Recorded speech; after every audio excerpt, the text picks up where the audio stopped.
Man, Jeff, lights out, Hughes. How you doing, my man? Good. How are you? Man, I haven't talked to you in forever. Yeah, it's been a while. Man, very cool. We had some technical difficulties before this, but I'm very happy to have you on this show, Fight Madness podcast. First and foremost, UFC 241 just happened this past weekend. Your training partner, your friend, Stip Miocic, the greatest heavyweight of all time. What he thought of his performance and him going forward. Yeah, I thought Stipe did everything right in that fight. The first two rounds he started off slow, and it could have had something to do with a little ring rust. I'm not sure.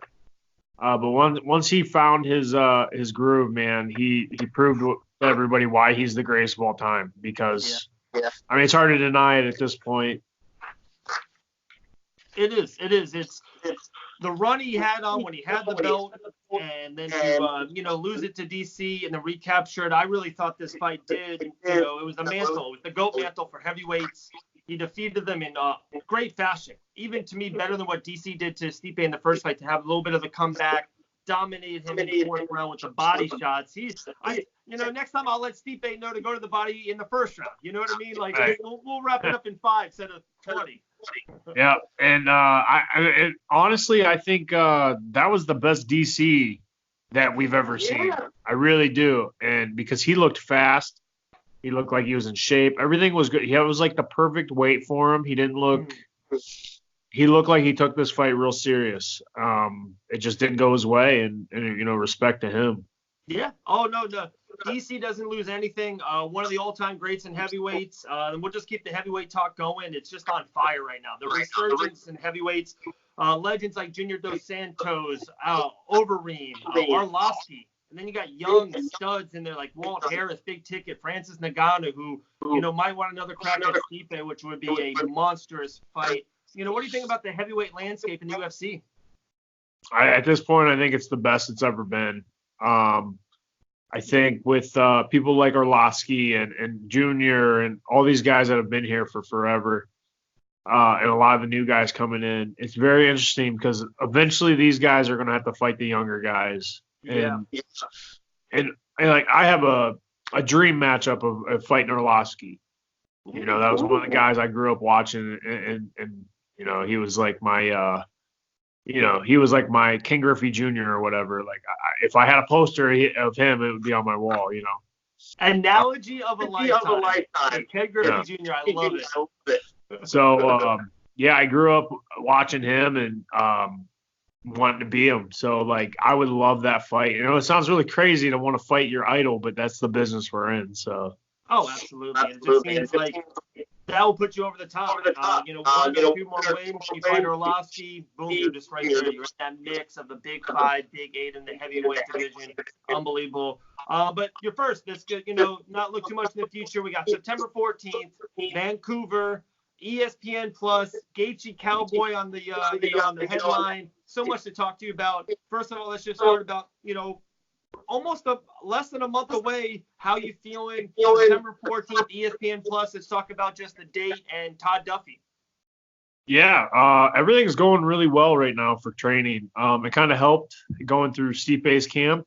Sure. It kind of kickstarted my camp a little bit. I'm fighting a head cold right now. I don't know if you can tell, but once this is good, everything's gonna be on 100%, and don't have to worry about anything. Just weight's good, cardio's good, just pretty much cruising into September 14th. So it's been a very good last couple, like 3 months. Yeah, that's very good. I'm happy to hear that. Very cool that you're going to Vancouver, one of the greatest cities in the world. Just so much is so beautiful there. And then also on ESPN Plus, how does it feel to fight? ESPN Plus, it's just any family members, any friends, hey, what is Chef doing? He's fighting for the UFC. Okay, that's cool. But he's on ESPN. Whoa, like people really get into it. How does it feel to be on ESPN Plus and going forward? It's great because everybody knows it. Those 4 letters are very common in the sports world. If you have cable, you've watched ESPN before. So like for people to find out that you're fighting on ESPN, it's pretty big time. Yeah. And people, I think, almost people that don't know the sport, they almost respect it a little bit more because it's more mainstream on ESPN. Sure. That's a really good point. And sometimes the prelims would be on ESPN. And I've been a diehard fan for 15, 20 years, been now in the media for a couple of years. And some of my friends or family members be like, oh, I saw this awesome thing, a prelim. I'm like, oh my, if you saw that, Walt Harris just knocked out a guy in 12 seconds. It was a great performance. The whole show was awesome. So it's just really cool. ESPN just brings more eyes to the crowd, more eyes watching the sport, hopefully more money in the fighters' pockets. That would be my main goal for you guys. Right. Sorry. That would be I think that's everybody's goal right now is to make more money. I would fight for free. And I know a lot of these guys have that same mentality. It's just part of our life. It's all I've ever known since I was 17 years old. It was to be in an MMA gym. But the fact that we can make a lot of money from it it's great. And we're at this point, I'm trying to make as much as I can before because eventually it's not going to be there anymore. Sure. Todd Duffee, 93. He had 3 first-round finishes. A really, major prospect in the heavyweight division a couple years ago. Lost to Frank Mir. Had a lot of injuries. Went away. It's been over 4 years he hasn't fought in the octagon. You welcome him back on September 14th. How do you feel to welcome Todd Duffee back into the octagon, and will it be lights out? Yeah, I'm really excited. Somebody I grew up watching. He was a young gun, and he was the next big thing there for a minute. Things didn't go his way, and I'm sure he's trying to redeem that. And but it's man, the sport's different than it was even 4 years ago. So I'm gonna go out there and I'm gonna watch. I'm gonna fight my fight, and hopefully it's enough to beat him because I think I'm one of the best in the world. I truly do. Very cool. Last thing about September 14th, we'll go about some future stuff. Gaethje, Cerrone headlines the card. It's just one of those once-in-a-lifetime fights, once-in-a-year fights. We were so lucky to see Diaz Pettis last week. What do you think of Gaethje, Cowboy Cerrone, main event in your card? And, are you a fan of either guy? Who are you rooting for? That kind of thing. Yeah. I actually told some of my coaches, because after the fights, we had the options to go back to the hotel or stay and watch. And I said, I think we're going to stay and watch that one. Yeah.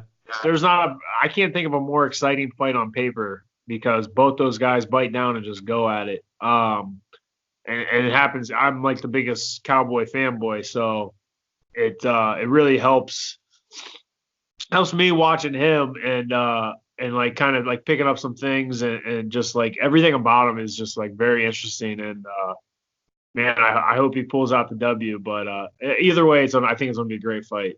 Yeah, it really is. It's really cool. Like we talked about, you versus Arlovsky, Reem versus some of the younger guys.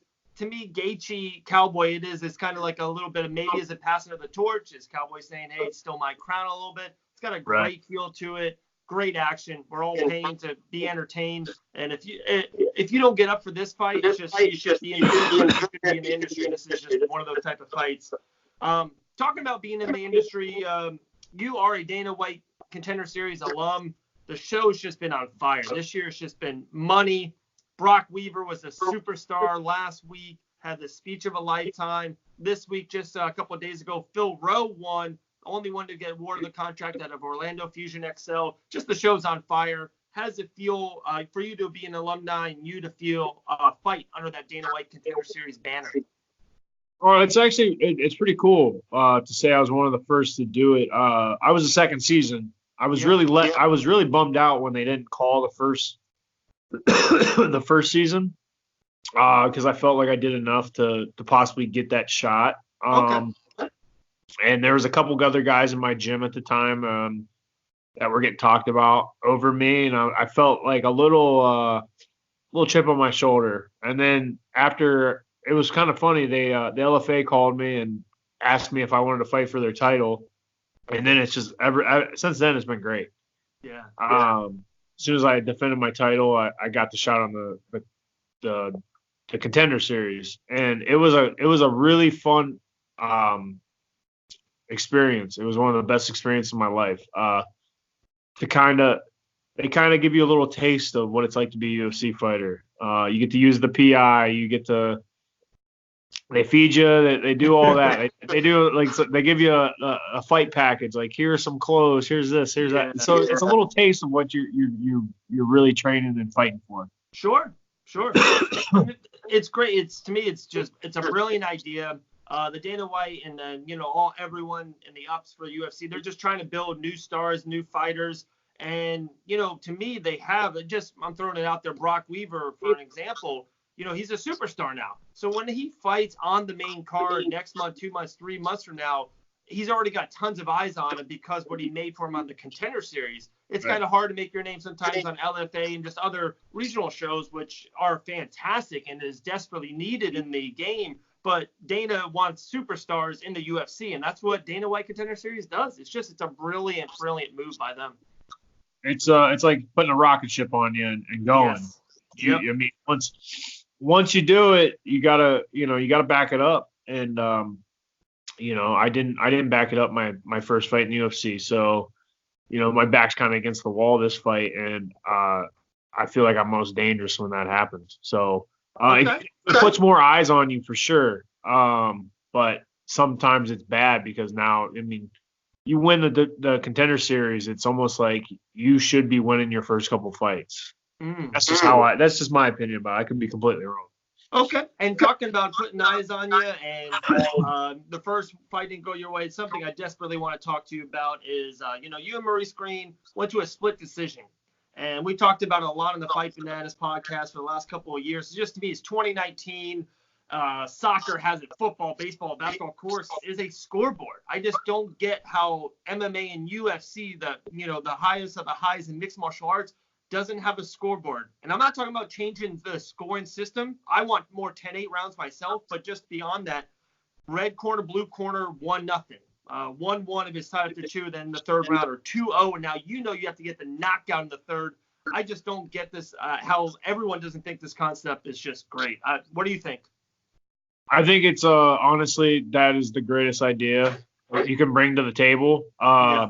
Because not only does would it be good for the fighters to know where they're at in the fight, but like the fans too. And I think it would give you some of the best third or fifth rounds that you can pot, because I feel like some people think they're up or they're down, and if they're up 2 rounds, they kind of skate past. But if it's 1-1, man, it's it's time to go. Yeah, and I think that's a great idea. And I don't know who you have to talk to, but let's get that moving. Yeah, Dana and Sean Shelby would definitely talk to them soon about it. Just your coaches will know, the referee will know, even the commentators will know, and will lean that way. It just makes so much sense, like you said, third or fifth round fight. Just how amazing if Joanna and Michelle Waterson was tied 2-2 or down 3-1, and especially for heavyweights. Let's just go out on the limb here. If you're down 2-0, no one can put down another heavyweight like a heavyweight. And if it's not 1-1, or maybe you think you're up 2-0, I'm down 0-2, I'm going for a finish, 100% a knockout in the third round, or I lose. It's just, to me, it's when it happens, it's gonna be like, oh, why did we have this the whole 15 years? Why wasn't Forrest Griffin fighting underneath the MMA Scoreboard? Right. And another thing it would probably take away is like these bad decisions that people. It'd probably be less of a shock if you knew going into that third round what the score was, rather than being like, are you kidding me? How'd that guy lose that fight? Yes. So in the Super Bowl, the Patriots-Falcons, when the Patriots were making a comeback, they were like, hey, are we ahead? Are we not ahead? Or we're trying to tie this game up? Like Mike Perry thought he was winning in that third round. He did. And most of the people in the media thought Mike Perry won that fight. It's just too much common sense for it not to happen. The UFC does a lot of really great things. So I see in the future, I really do, 2020, 2021, and MMA Scoreboard. I really think it's going to happen. Man, let's hope so, because that's a great idea. Thanks, brother. Thanks, man. Well, the floor is yours. We appreciate your time so much. Any kind of sponsors, any of your coaches, teammates, family members, fiance, anything, the floor is yours. Yeah, I'd like to thank all my coaches at Strong Style, all my teammates, my manager Jim Walter. Congratulations to Stipe on a giant win, getting his belt back, and thank you to My fiance for putting up with me all the time. Poor girl, she has to put up with my crap all the time. But she's very supportive, so I appreciate that. Thank you, Rachel. Oh, man, that's awesome, man. We appreciate you very much. Best skill to you, September 14th, ESPN Plus. Jeff Lights Out Hughes versus Todd Duffee. We can't wait. We're very excited for you. And we'll talk to you after you get that W. All right. Thank you. Awesome, man. Have a great day. You too. All right.